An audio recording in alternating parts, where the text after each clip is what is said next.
Bon vendredi tout le monde, bienvenue au Vidéojournal. Ça y est, la grève chez MPI est chose du passé. Les employés sont retournés au travail ce matin.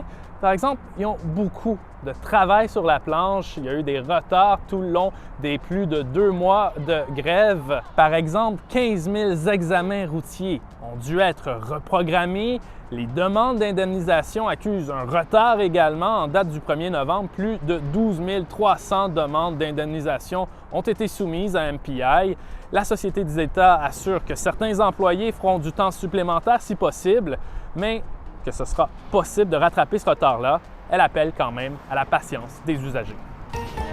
Bon, pendant ce temps, il y a la ville de Winnipeg qui veut changer ses règles de zonage pour favoriser une plus grande densité de population. Dans le fond, le maire Scott Gillingham veut décrocher un financement fédéral de plus de 192 millions de dollars, mais pour avoir accès à cet argent-là, le fédéral lui suggère fortement de modifier ses règlements municipaux. Il pourrait ainsi notamment autoriser la construction de logements à 4 unités par terrain dans toutes les zones résidentielles sans avoir à appliquer pour un changement de zonage.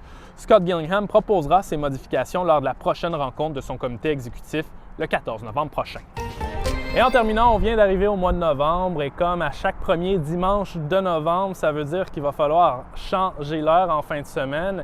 Quand je dis changer l'heure, on recule d'une heure, ça veut dire qu'à 2 heures dimanche matin, on recule nos horloges d'une heure. Et vous vous rappelez peut-être là, des débats partout à travers le pays sur si on devrait continuer de changer l'heure. La dernière fois qu'on en a parlé au Manitoba l'année dernière, la décision, ça avait été d'attendre que les États-Unis le fassent avant nous. Aux États-Unis, le débat n'a jamais abouti. On va donc continuer de changer l'heure. La bonne nouvelle dans tout ça, c'est qu'on va gagner en fin de semaine là, 1 heure de plus de sommeil. Profitez-en, profitez aussi de votre fin de semaine. On se revoit la semaine prochaine pour un autre Vidéojournal. Ciao!